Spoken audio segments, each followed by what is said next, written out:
Bienvenidos en este soleado pero frío día de invierno. En esta ocasión contamos con uno de los compactos más famosos de los 90, este Golf GTI.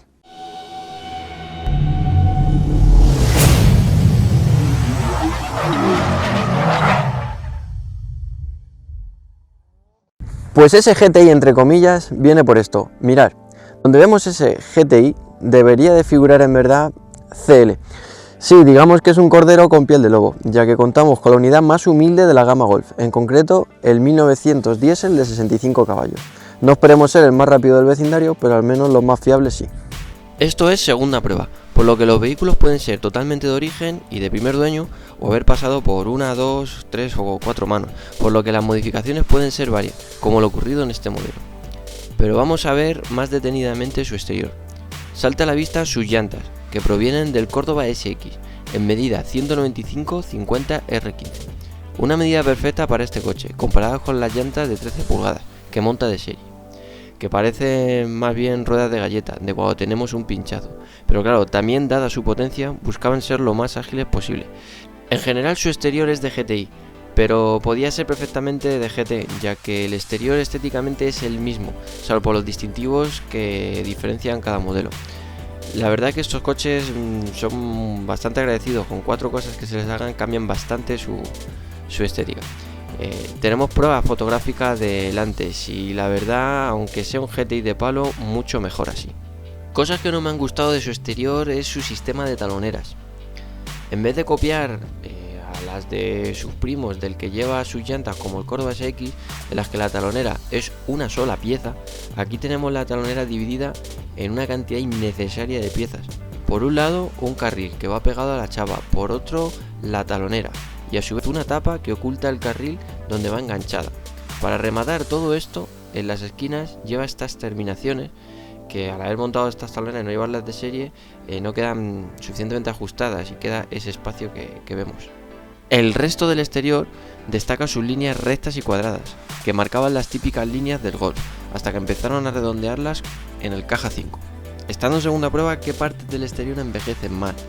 Pues bueno, como no es de extrañar, como el coche haya sido aparcado en la calle, los plásticos pierden el negro y pasan a ser de un color grisáceo, aunque como es el caso de este, con productos restauradores de plástico se consigue volver al color de origen. Pero claro, siempre de forma temporal, lo mejor sería pintar en negro mate.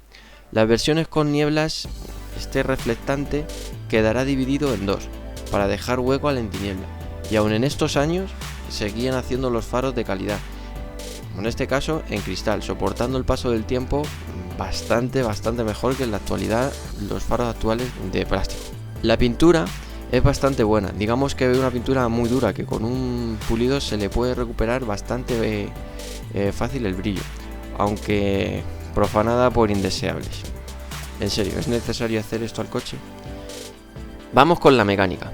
En esta situación seguramente si tirase esto al motor sería más duro el motor. En fin, este es el abuelo de los TDI, de los primeros motores diésel que se empezaron a vender verdaderamente. Hasta casi mediados de los 90 era raro que un coche fuese diésel, salvo camiones, furgonetas, etc. Una particularidad es su sonido.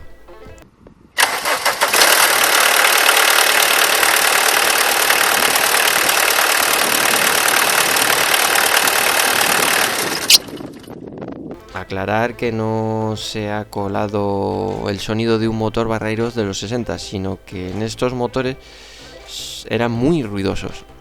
Sí que es verdad que en el interior no es tan destacable, ya que la manta térmica y aislante en el cortafuegos insonorizan bastante bien, pero exteriormente el sonido es bastante notable. Los bajos en verdad son, pues digamos, muy normalitos. Es una unidad sin cubrecárter, por lo que vemos todas sus tripas. En este plano podemos ver la caja de cambios. Comentar que este modelo ha tenido varias averías, pequeñas pero averías en el sistema de palancas de la caja de cambios, a la hora de transferir el movimiento de la palanca a la caja. Algunas de esas averías es por su mala utilización de materiales, usando piezas de plástico donde no debería, o piezas de goma que el tiempo degrada rápidamente y produce grandes holguras e incomodidades en el cambio. Y bueno, Destacar, eso sí, los buenos chasis de estos modelos, enviado por gran parte de los compactos de los 90, que siendo el más básico, su chasis es el mismo. Eso se nota, aunque no tenga las prestaciones de un GTI. Ahora bien, debido al modelo que se trata, este CL tiene dos apartados que peca estrepitosamente.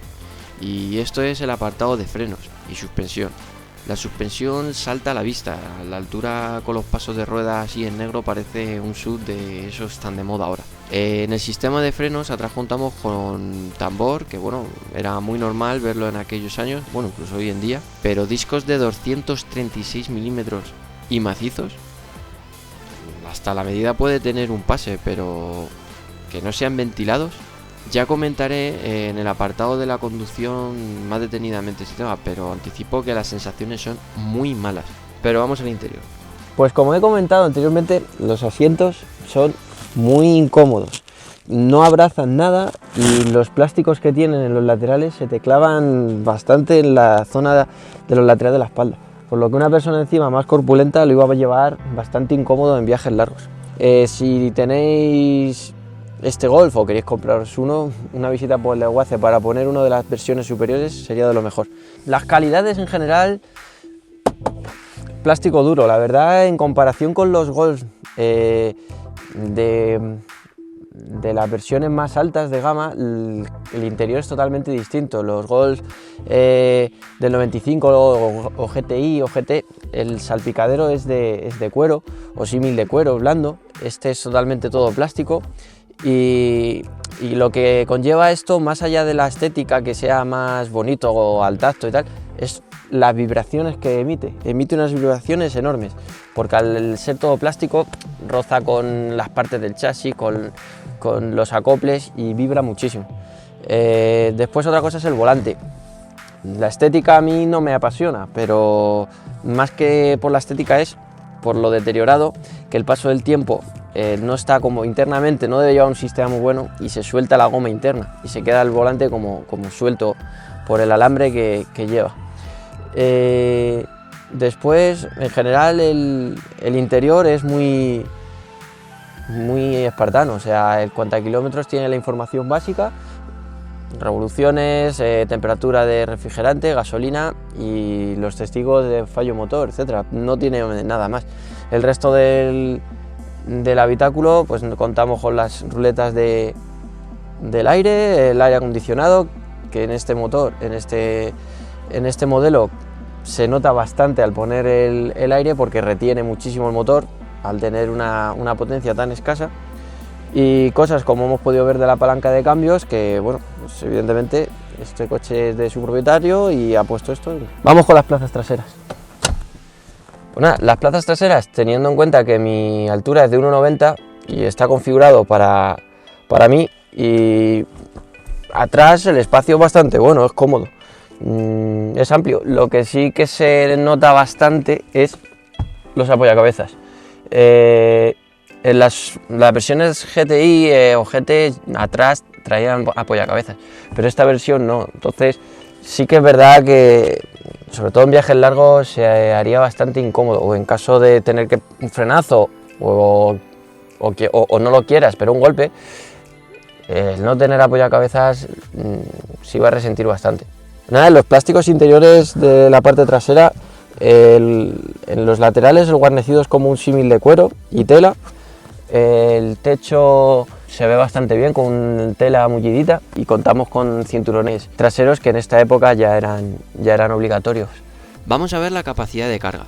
Contamos con un maletero de 330 litros mínimo. Lo abultado que vemos en las imágenes es debido a la configuración del maletero, debido a que estaba hecha para rueda de galleta, y al llevar una rueda como las que están montadas de aluminio de 15 pulgadas nos queda el alojamiento abultado, nada estético pero sí muy útil. Los guarnecidos en el maletero en las versiones superiores están más detalladas y mejor rematadas, con plásticos de mayor calidad comparadas con la de Golf TEL. Y vamos con la conducción. Aunque es un motor de 65 caballos, es un 1900.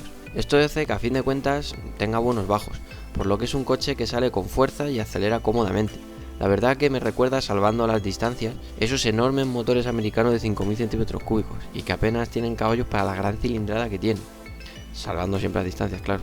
En curvas, la suspensión, como ya había comentado, siendo tan alta hace al coche muy poco bueno en curvas, aunque en dureza no es mala, pero tampoco nos hará extraños en medio de la curva. El chasis es muy bueno y eso se nota. Comentar que esta unidad tiene todas sus revisiones y mantenimientos al día, por lo que tanto suspensiones como rótulas, etcétera, están nuevas, que eso se nota muy notablemente cuando se encuentran en mal estado, por holguras y estabilidad que se ve bastante afectada.